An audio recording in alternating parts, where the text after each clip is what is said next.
Hello, and welcome to UnKpopular Opinions, a safe space for fans of BTS and other K-pop groups to ask the tough question, what do I think of this? I'm your host, Ginger Nuna, and today is a recap of the BTS 2021 Muster Sowoozoo World Tour version. Today I'm really excited because I have a very special guest with me. Back in episode 7, I mentioned I dragged my friend Sam down the K-pop rabbit hole with me. We started watching all of the online concerts together. At first we had to do it far apart from each other. We would text each other through everything. And then eventually we would sit across from each other while wearing masks. And now, finally, because we're both vaccinated, we are in one place sitting next to each other on a couch. That's exciting, right, Sam? It is. I'm really glad that Sam is here also, because one of the things that I think is so great about her is that even though we have this common love of BTS, we have very different opinions. Really, the way I like to describe Sam is she is the Hobie to my Yoongi. Yes. We complement each other very well. We're very different, but we also say that's keeping our relationship fresh because there are things that she loves that I really don't like. And I'm thinking we're probably going to come across some of those things while we watch Muster tonight. So right now, this part we're recording, I think it's T-minus about 4 hours before Muster is actually going to start. We both went on an internet media blackout cleanse to avoid any spoilers from the first night. I have seen a picture. You traitor! I thought I could dodge it by squinting my eyes as I scrolled through Twitter. But that's not how life works. So I saw a picture, not of the actual, it was a selfie or a selfie of somebody's hair. Okay. And because she's such a good friend, she hasn't told me, but now I'm super hyper aware that there's something about hair.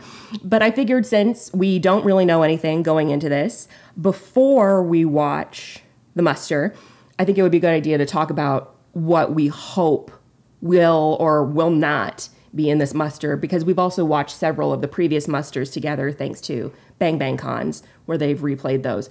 So are there any things that you are super looking forward to that you're like, fingers crossed they better do this? I will be pretty devastated if they don't perform Daechwita. I agree. I tweeted something about like, I'm not saying that I'll, hurt anybody, but I'm not saying. Yeah, I even told my mom, who humors me, with my K-pop obsession, that I was stressed that we were going to get it because I am 99% sure he performed it last night, thanks to the set list that BTS posted.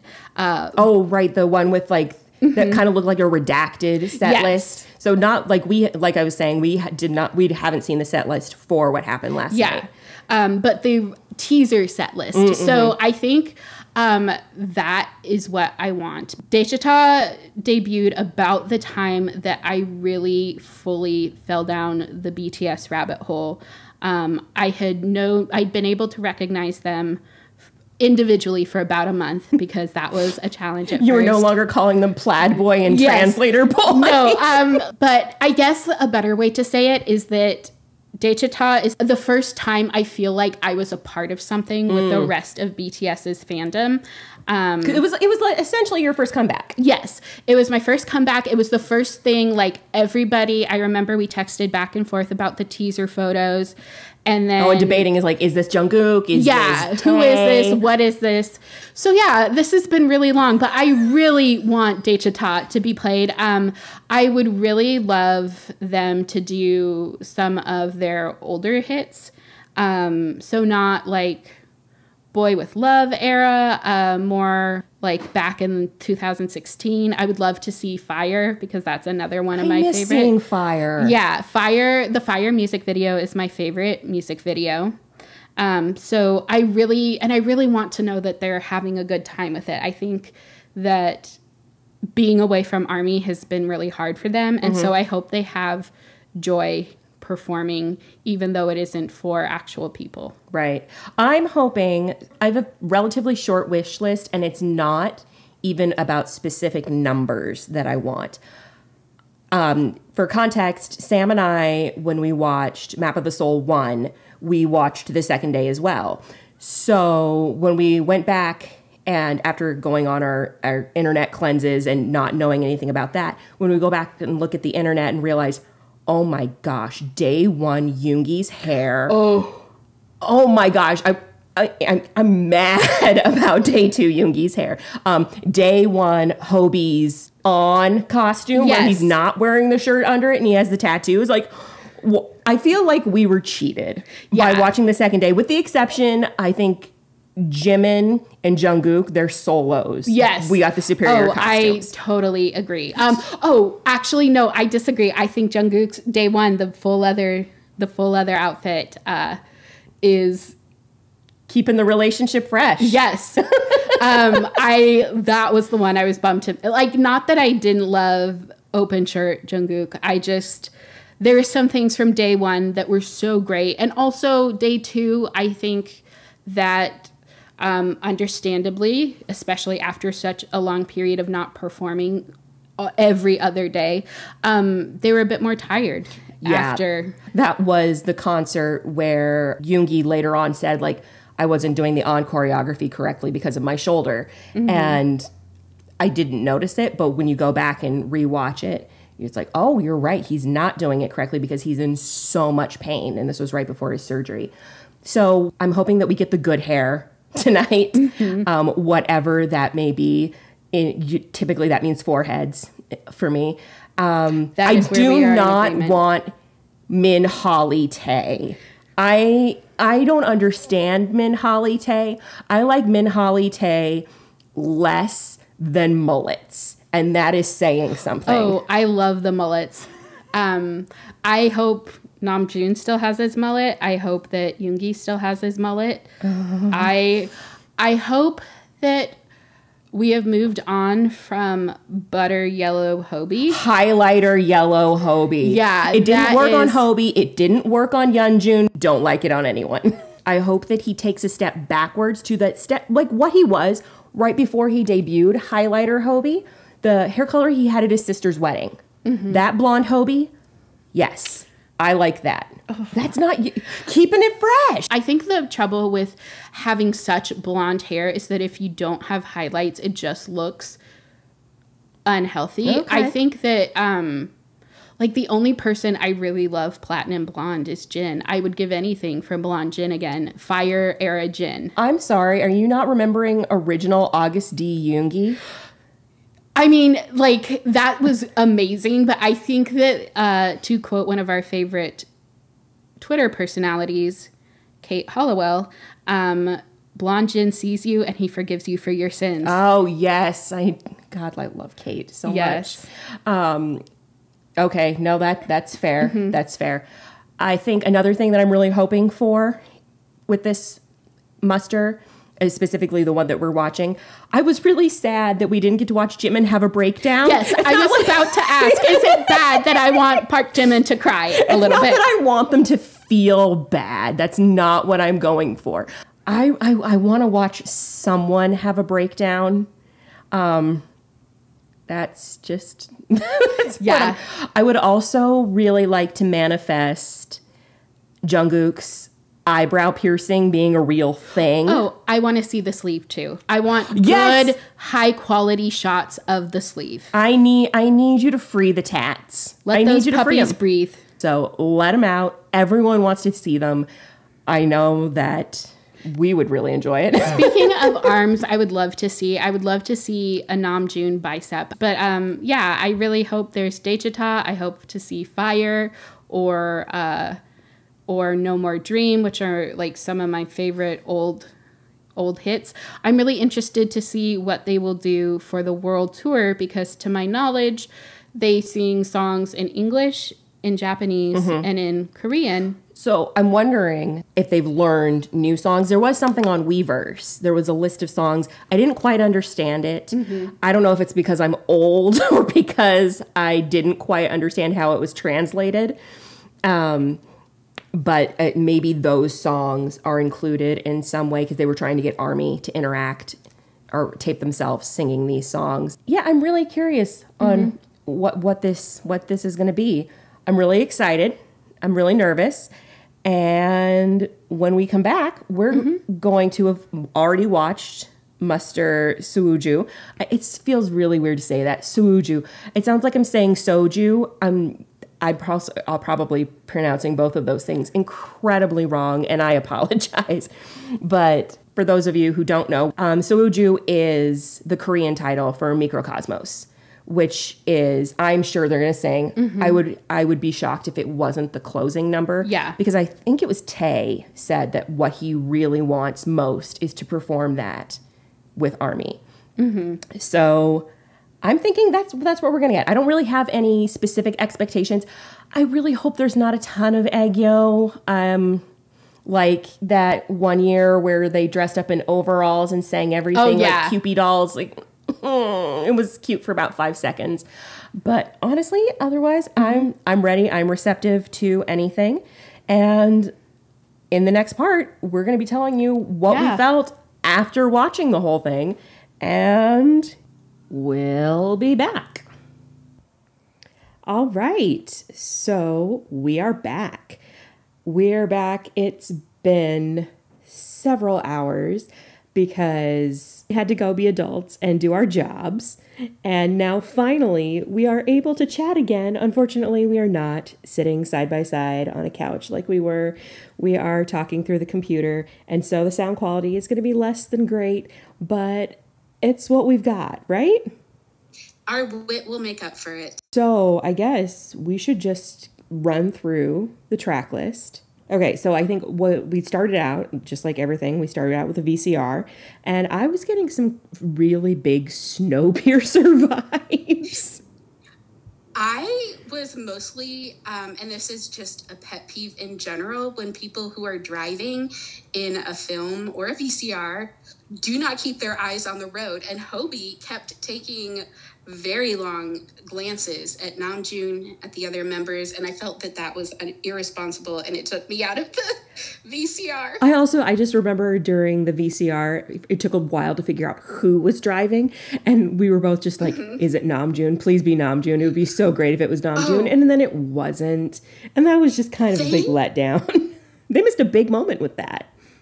They did, and I think they also missed a big opportunity. I'm jumping a bit ahead, but not having Hobie drive off on Jin for Bon Voyage Season 4, the New Zealand gas station incident. Oh my gosh, yes. I think Hobie should have finally gotten his revenge. They weren't my favorite. I mean, I liked them a lot, and this is kind of a broader commentary upon the entire muster. I don't think the VCR is tied as well to the concert as, for example, the Magic Shop Muster concert tied to the VCRs. I completely agree, or Happily Ever After.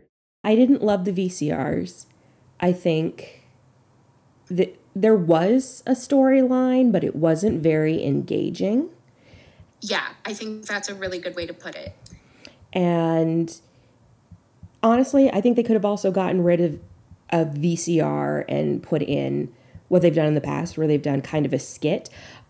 Nothing will ever beat House of Army. Like, that was perfection. Yeah. But I was hoping for something along those lines. And I really enjoyed the acting in the VCRs. Did you really? Because I thought they talked about it before. No. Woman eating salad. Photo of a woman eating salad. Yes. Acting. Yes, I love the acting because it was so bad. The only good thing I wrote about that VCR was at one point we got a reappearance of Headband Tae. I loved Headband Tae, and he was in a different VCR than everybody else because he kept acknowledging the camera and I friending the camera. And so it was like everybody else had a job and his job was to just vibe. Which really, if we think about it in BTS, isn't that Tae's job? Fair enough. I think also the VCR was our first introduction to Joe Exotic Namjoon. earlier we referenced, I had seen a photo, and the photo was a selfie that Yoongi posted of Arctic Fox Hobie, Joe Namjoon, or Namjoon Exotic, Namjo Exotic. There's something there. And then I don't even have words for Yoongi's blonde mullet. It was like the evil king time traveled, and his luxurious locks had been chopped off. But anyway, so yeah, that was our first time where we got to see what the members looked like. And I'll be honest, I was really glad that it wasn't a resurgence of Min Holly Tae, but that's just me.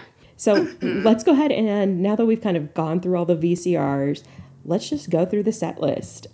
We started off with Life Goes On, and I'll be honest, my first instinct was, why is the sound quality so bad? I was concerned. I thought initially that it had something to do with them being in the space rover, and that somehow the sound quality would improve when they got out of the space rover, but that was not the case. No, and I also don't know. I know that acoustics are really different for an outdoor arena versus being indoors, but it's not like they haven't done stadium tours before. Like, they know what they're doing, and their team knows what they're doing. And it could be that, I don't know, I don't want to read too much into it, but I could have sworn the majority of the concert, Namjoon was doing that thing where he sucks in his cheeks and he bites them when he gets annoyed. Yeah, it's hard to know because, like, again, we don't know them in reality, but there were moments, I think, where the sound quality was bad, or maybe somebody was a bit pitchy, and it really, I worried that later they would go back and feel really badly about it, but it seemed like some of the aspects were out of their control. I think all of the aspects were out of their control. I saw a lot of fidgeting with their in-ears, and like side glances at each other, and just, you know, I feel like maybe we jinxed it because we said, oh, we want to watch a member have a breakdown. What I didn't mean was I didn't want to watch Park Jimin look like he's gonna burst into tears because he really feels bad.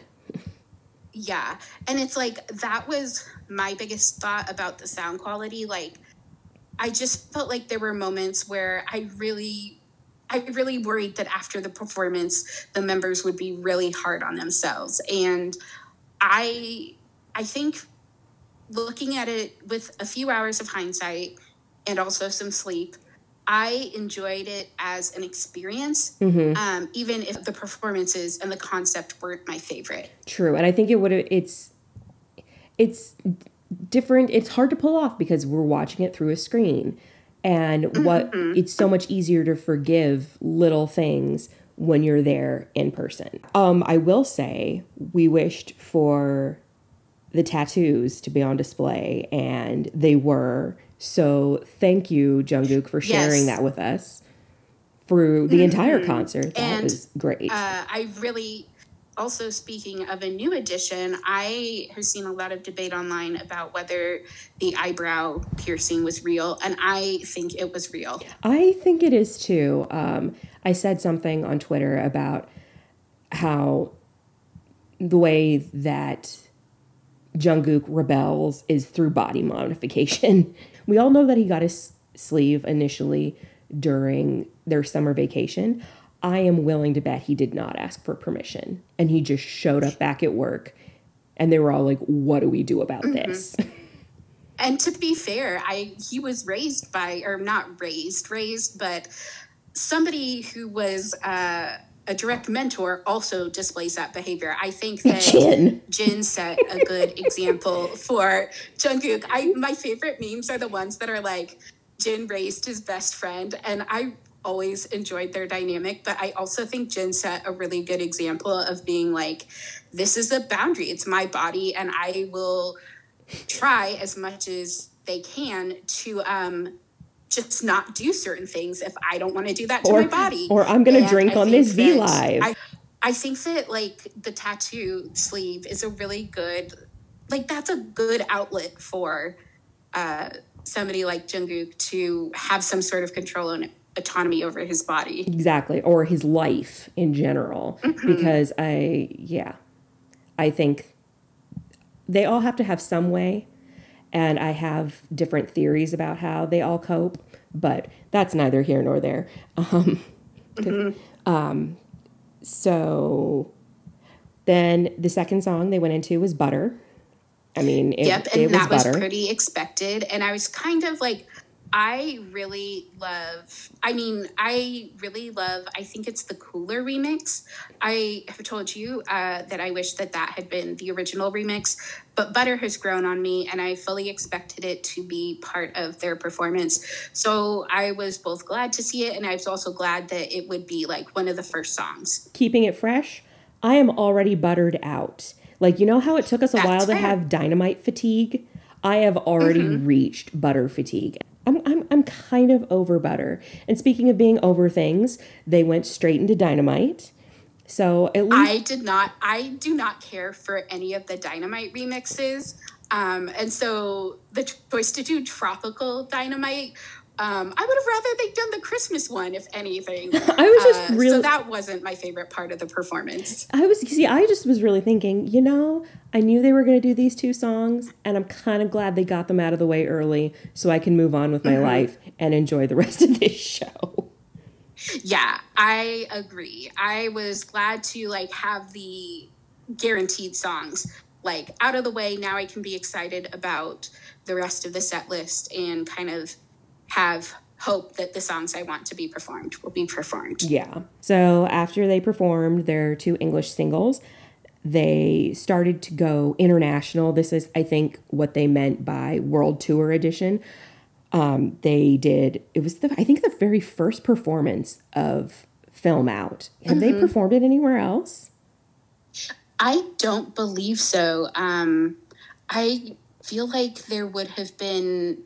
Like, we would have texted each other the video if it had been. And I wonder if it's going to be performed more. They have a Japanese album coming out. I think it's later this month. And so maybe it'll be like that.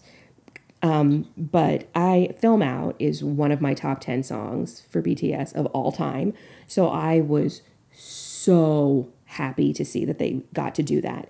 I was, personally, as a performer, really angry on their behalf because this was the first song that was them on stage kind of doing a park and bark situation where they're not doing choreography, they're just singing. And so you can't rely on the crutch of, oh, well, here we're doing our choreography, so it's okay that our sound quality is off. It's, no, we're singing and we're trying to do harmonies and we can't hear each other. And I was just so frustrated for them. That's when I could start to really see in their eyes the frustration. That was hard. Film Out, I think, is a really good song, but it is not in my top 10. So I was happy for you that it was performed. And I also was, and this is keeping it fresh, I was happy when we moved on. I think I had really hoped that Your Eyes Tell would be performed or even Stay Gold, but it makes a lot more sense for Film Out to be performed given how long ago the previously mentioned songs were released. So, then after that we had another VCR, and the only thing I wrote about that was that it reminded me of a sequel to A Quiet Place. I don't know what that means or why I wrote that. Okay, I remember exactly when you said that. I believe that it was Yoongi being delivered a message and sitting at his janky keyboard thing and like listening or responding to something. So it was something, I believe, about the art of deciphering and listening to something. Yes, it was the parallel between that and John Krasinski's character, like trying to figure out how to make the radio work. Thank you. Yes. Now I know. But this is also when we got Headband Tay. So that's when things really started picking up for me emotionally. I appreciated that Tay just, like I said before, everybody had a job. They also wore, and this stood out to me, different shirts from different space programs. Oh, yeah. But really the only ones I recognized were Russia's and the US's, which I guess says something about space exploration. I think that also says something about the American education system. Yes. But I really appreciated that Tay's job was just going to the jukebox and starting to dance while everybody else was like navigating the solar system. Okay, so after that VCR, we moved into the subunits from the most recent album. So they started with Stay, which is another really just, it's not vocally heavy, but there's no choreography. There's still, it's an up-tempo song, so there's the aspect of jumping and like hyping each other up. But that was, yeah, I liked Stay. But then we had Fly to My Room. I really liked the set for Fly to My Room. Did you recognize it? No, you pointed it out though, and then it clicked. I really loved Fly to My Room. I loved how much Hobie committed to the performance. I feel for the first half of the muster, and this is nothing against the other members, but I feel like Hobie seemed like he was the person having the most fun, or at least the person most committed to portraying fun. His professionalism was so admirable, because Fly to My Room, I think, was the big moment where I thought, this is what's going to break Jimin. Yeah, he seemed to be struggling during the performance. Just the look in his eyes and how he was looking at the other members, like needing more reassurance than he does. Jimin's persona is he often, is like glomming onto the members, and that's one of his things. And we don't know if that really is how he is, or if that's what he's adopted for his persona as Jimin of BTS. But there just seemed to be this level of helplessness and needing reassurance, just because with Fly to My Room, it's really high. But even the rappers, there were many times where I could tell that Yoongi was having a hard time finding the beat. And if Yoongi can't find a beat, there's something wrong, because that man is the beat. Yeah. Or finding the key even. I never really noticed until this show how much, even though they don't always do sing rapping like we've associated, like Drake really popularized sing rapping, their rapping still is in a specific register. And if they can't hear the key of the song, their rapping starts in a weird place in their voices. I feel like you said, this was the point where I was uncertain what the vibe of the rest of the muster would be. And this is the point where I wondered how successful these performances can continue to be, because I think there have been moments in each of the digital concerts before where it's really obvious that they are missing the response that an audience would typically give. And so I really felt that from this performance. You know what? I agree with you on that. And I think what made it especially apparent in this one, they had said that they wanted to do an outdoor concert. And that sounds like so much fun. But when you think about it logistically, they're doing an outdoor concert that started during the day, which means all they see is the staff and this big, empty arena. So it's almost more like when they would rehearse on tour. So there's just something about performing in the dark and having lights shining in your eyes. You can have a whole bunch of Yeah. people in front of you and you have no idea past a couple of rows because you can't see them. But when you're performing in the daylight, you can see there is no one here. I have no one to give this energy to. I have nothing really for my sound to bounce off of. I think that I wondered, and I think you might have said it aloud, but I wondered if it felt like a sound check to them. Yes. I think they committed in a way that they wouldn't commit during a sound check, but it just had a vibe to it. Yes, it had a vibe of the sound check where ticket holders have access to that sound check, where they're still giving something, but it's not everything. Also, completely random side note, I want to talk about the set. I thought it was really cool looking, but all I could see was, do you know Mopop? Yes. Yes. In Seattle? Yes. Like, I think in concept, the infinity symbol and the way they used it was like really cool. But I think in reality, it didn't feel like the infinity symbol with the screens and with the stage added anything. Yeah. Except a cool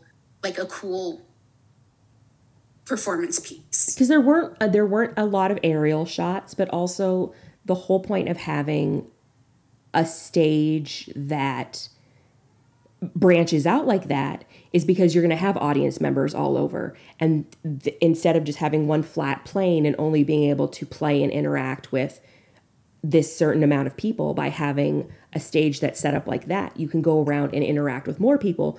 But there weren't more people. There were just more screens. And I think that the way that they executed screens was like interesting and like conceptually, again, very cool. But I think in reality, it made it harder for the guys to interact with Army digitally. I feel like with Map of the Soul 1 concert, I think that having the giant screens with Army behind them made it a lot easier to feel their presence. I agree.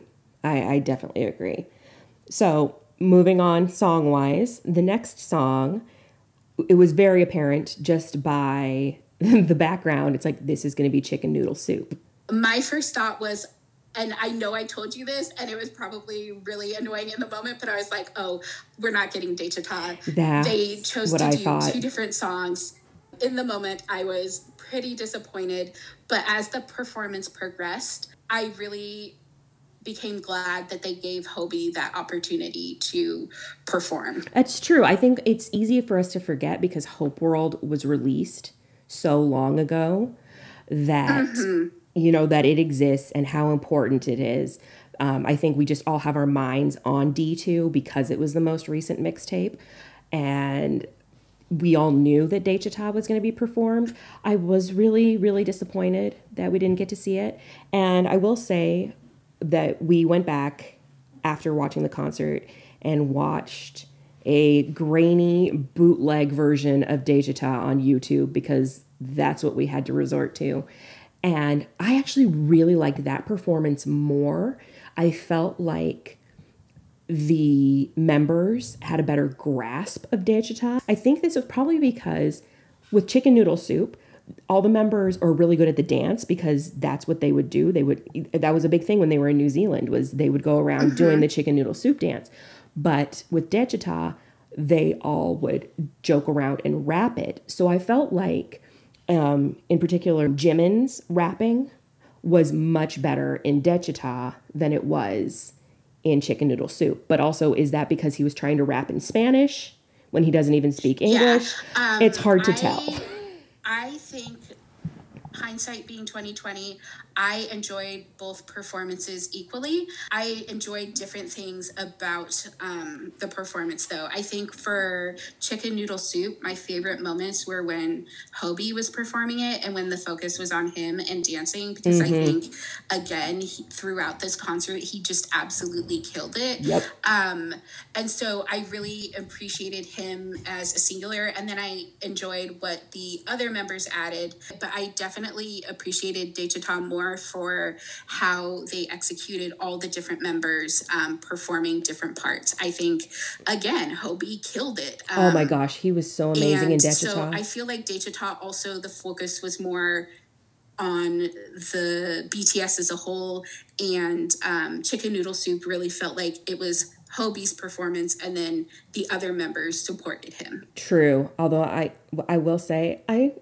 always get a kick out of rapping Jin, and I'm just so glad that Taehyung got to realize his dreams of being part of the rap line, and Jungkook is still good at it. We like to joke that Tae will never be able to join the rap line, but I really do think he is a talented rapper, and I'm glad that he got to vibe out with the rest of the members, and especially with the rap line. I was just surprised. I wasn't surprised because it's Jungkook, but Jungkook was still so good at rapping because he, learned how to rap back during debut. Because remember, he used to kind of be part of the rap line, and then they stopped using him, and he can still do it, even though he says, "Oh, I don't know how to rap anymore." But you know him; he always says he's bad at things, and it's like, shut up, Jungkook. But no, I really enjoyed that. I was really impressed that Jimin and Namjoon rapped in Spanish, because I imagine, like, for Jimin, well, for both of them, that's an added layer of being a different language. And then for Jimin, it's rapping and it's a different language. So I was really impressed about the dedication to that. Yes. So then after that, we got Telepathy. And I don't have anything really specific to say about Telepathy or Disease. I mean, I enjoyed them enough as they were, but nothing really jumped out at me. I think for me, this is the point where the vibe and the mood of the concert, or the muster, felt like it started to turn around. I don't have any specific memories about the performances, but I feel like after Chicken Noodle Soup, the guys seemed like they were enjoying themselves more. I agree. I think what I really noted as the time that it definitely turned around for me was Fire. First of all, thank you. Thank you for manifesting that and putting out into the universe that we needed Fire. We got Fire, so I'm going to credit you for that. But all of a sudden, I don't know what it was, their energy, all of them, they were all giving Hobie energy. So there were a couple of things that I thought maybe could be contributing factors. First of all, this was the first song since Dynamite that had intense choreography. They all did parts of Chicken Noodle Soup, but it's still, like you said, it was kind of like Hobie and his backup dancers. And the Chicken Noodle Soup dance is fairly repetitive. This is going back to their roots of intense choreography through an entire song. So that, of course, has to get you really amped up. This is also the part where I really started to notice that the sun had set. I wonder if having a more limited view of the quote-unquote audience allowed them to disassociate, if you will, and really get back into performance mode, because it felt more like this is where they're supposed to be. And then the third thing that really, really stuck to me was the sound engineers started pumping a fan chant through. Yes. And they hadn't done that before. I think that was... I remember when they started doing it, it made me wonder why they hadn't done that from the beginning, because that really seemed to feed into their energy. And I wonder if part of it is maybe the other songs before that don't have official fan chants that have been released. So I think having that fan chant really just amped them up, because they weren't able to see that people weren't really there, and it sounded like people were there. I think that got their lizard brains into performance mode. After that, we have So What. I loved So What. So I really loved Jimin getting pelted in the face with glitter. Yes, that was one of his reaction and his genuine joy was so uplifting, and it really made me start to get into the muster. They were all so happy. It was the first time that they seemed genuinely happy and not performatively happy. And I think anyone listening to this would know what I mean between their like genuine happiness and their performative happiness, because it's the Yoongi, the woman eating salad smile, where it's like, that's not real. I think that like you and I have an inside joke where there is a very obvious and repeated face that Yoongi makes when he is portraying joy in a commercial. And if you know how to spot it, it's like, oh, that is not his. It's very different from when he genuinely smiles. He usually closes his eyes. And the great example is the McDonald's commercial, the picture he took for the McDonald's campaign. And so I think that sometimes you can tell when they are being professionals and when they are actually really having a good time. And I think this was the song where Taeyoung's sunglasses broke. The lens popped out. Yes. And I thought that was the perfect metaphor for this song and this whole muster. It just kind of felt like, screw it. You know what? Everything is falling apart. We're going to have fun anyway. Yeah, there were water bottle fights. Actually, those were Jungkook's sunglasses. He wore them when he came in for chicken noodle soup, and then somehow Tae got them and broke them. That doesn't surprise me at all. I mean, I think the least surprising thing would be if Namjoon had broken them, but they, yes. And I think the Magne line have a lot of fun at concerts. Watching past performances, I think they really, the Magne line and Jin do a really good job of like being mischievous, I guess. That sounds really corny, but they are. It was really, but to see them like goofing around like they do at concerts when they have all of that energy and that feedback from people was really nice.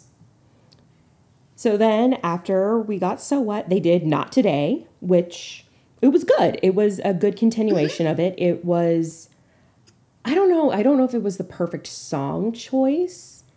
I always appreciate, I feel like Fire is a pretty reliable staple. And so I could say I manifested it, but I also felt like there was a fair chance that it would be performed because it has a great dance.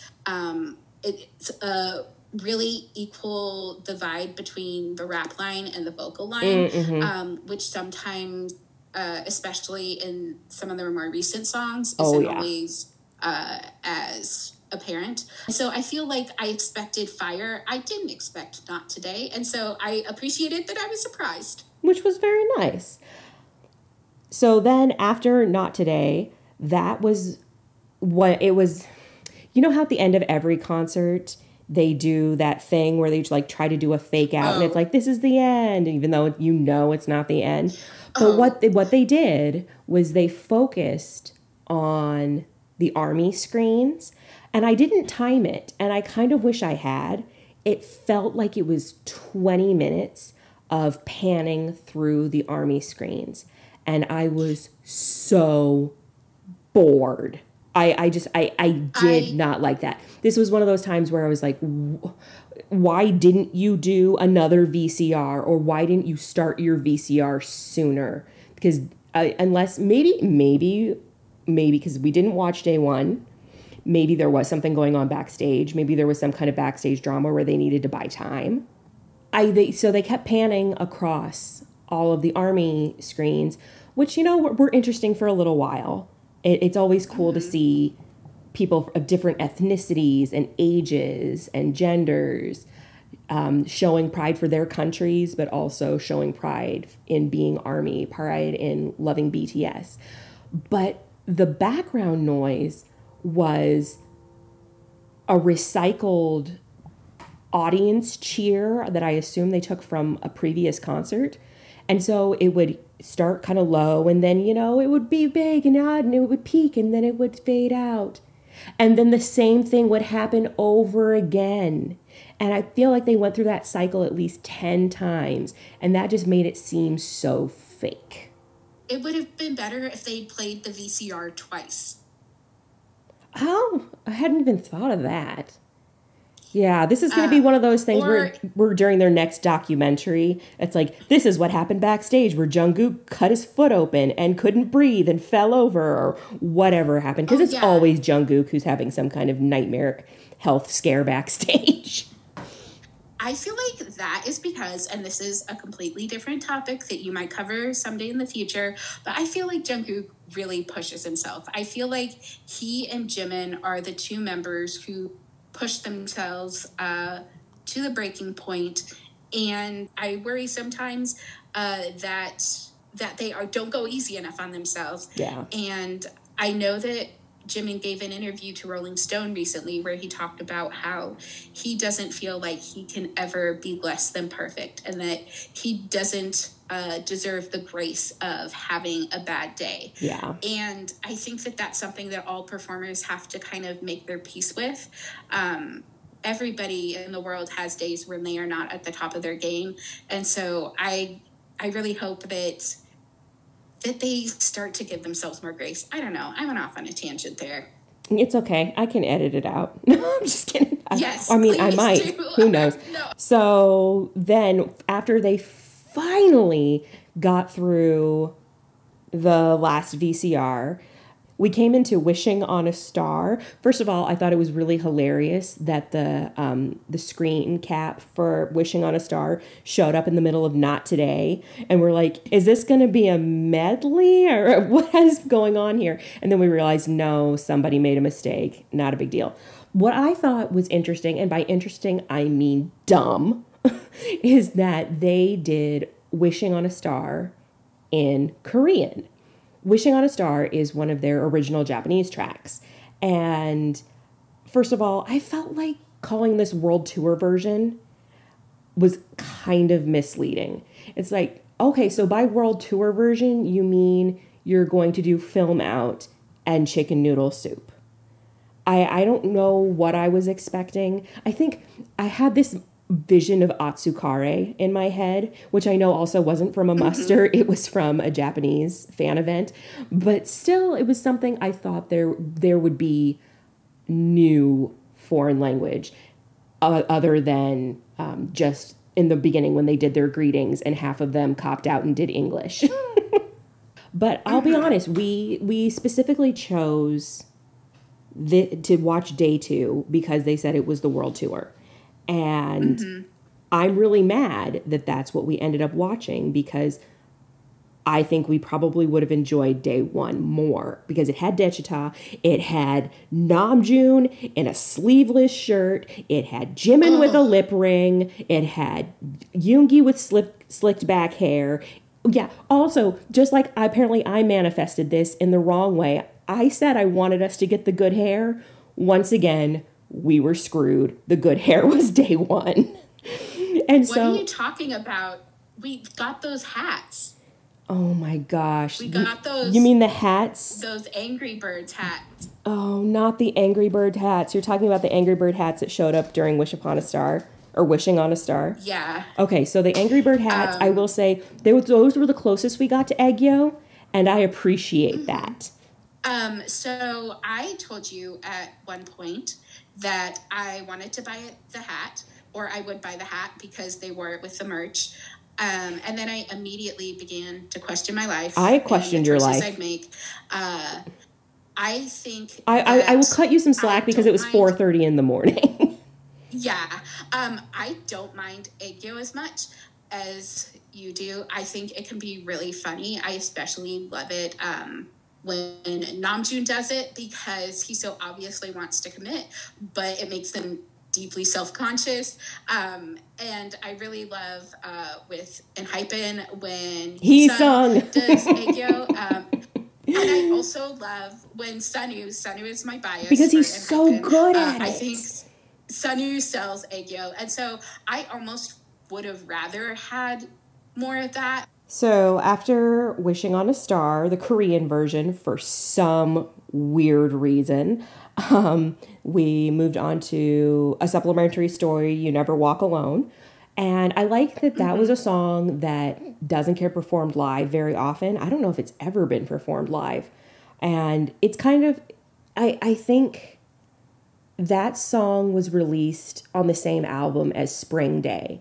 And it's a good complementary piece to it. And I really like Spring Day. But you and I, whenever we're referencing Spring Day, when we text each other, we also text each other a zombie emoji because it never goes away. Yes. I think this was their way of keeping it fresh, where it's the emotions of Spring Day, but it's not a song that we've heard many, many times. Mm-hmm. I liked that too. I like when they perform songs that you don't expect and that don't get as much attention. I think it makes sense that they went with You Never Walk Alone because Spring Day is really similar in tone and emotion to Microcosmos. Mm-hmm. So, but before we dive into that, we had the ending mentions, their final things that they had to say to us. And that's when I wanted someone to have a breakdown. And no one had a breakdown. And that made me sad. But I also thought it was really interesting because that's when they said that this show went better than the previous night's show. And I just could not believe that could be a thing. It also, I always love Namjoon's speeches. I feel like he is really able to put a lot of heart and philosophy and a lot of poise into whatever he says. Mm-hmm. So his speech really stood out to me. There's a reason why the man writes the majority of the lyrics. Like he's good. So I really appreciated that he said miracles don't have to be big things. I think that I don't often take quotes from people and like apply them to my daily life, but I keep a lot of the things that he says in my mind. I really liked that. I liked how he very genuinely thanked the people for supporting them. Yeah. And so I really enjoyed his. Also, this was when Ponytail Pebbles Gin came out. Oh, yeah, I think they call it an apple hair. Yeah. Oh, okay, yeah. Yeah, I was expecting this to be the point where somebody broke down, but they all held it together pretty well. They did. So, that's okay. That's okay, because also, honestly, at this point, because it had been what I assume a very emotionally taxing show, if they had broken down, I don't know if they would have made it through the last song. Yeah. And not in a cute way. It wasn't cute wasn't cute in a Wembley Stadium kind of way. It would be a full on like I am full of regret and anger and I'm exhausted. And I did not want to see that emotion. But yeah, that was Muster Day 2 BTS 2021 Muster Sowoozoo World Tour version.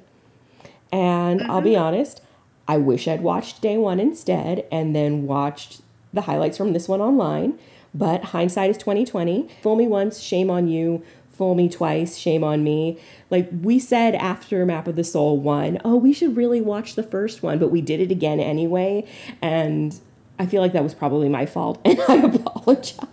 No, ultimately, I enjoyed it, not for the performances, but just for being able to see these 7 people who have come to mean a lot to me over the past year of the pandemic, do what they love to do. I hope that they are able to take the technical difficulties and whatever mistakes were present in the earlier part of the concert and not feel as if they did ARMY a disservice or not feel like they let the fans down. I hope that they know that it was just really nice to see them perform and to have them interact with us. To be honest, I mean, all we really want, and it's so cliche, is all we want is to see them happy. And for the second half, when they were genuinely happy and genuinely enjoying themselves, that's what I really, really liked. And yeah, I think you summed it up really well. There's no one else I would wake up at 2:30 in the morning on a work day for than those guys. And I don't regret it at all. And I'm really glad I got to do it with you in person this time. Yeah. I want to say thank you, Sam, for taking the time to hash out your feelings on the podcast with me today. I really appreciate it. It's been so much fun. Who knows? Maybe I will have you back someday because this was really fun for me. Well, you know where to find me. And it's always, thank you so much for asking me to be a part of this. You put so much passion into this, Ginger, and I really, really appreciate it. Thanks, buddy. So listeners, did you watch this year's muster? How did it compare to previous years? What was your favorite part? Send your UnKpopular opinions to unkpopularopinionspod@gmail.com. And if you haven't already, follow me on Twitter at UnKpopularPod. You'll be notified when new episodes are released and get my off-the-cuff, UnKpopular opinions that don't make it into the show. Thanks so much for listening, and don't forget to keep questioning.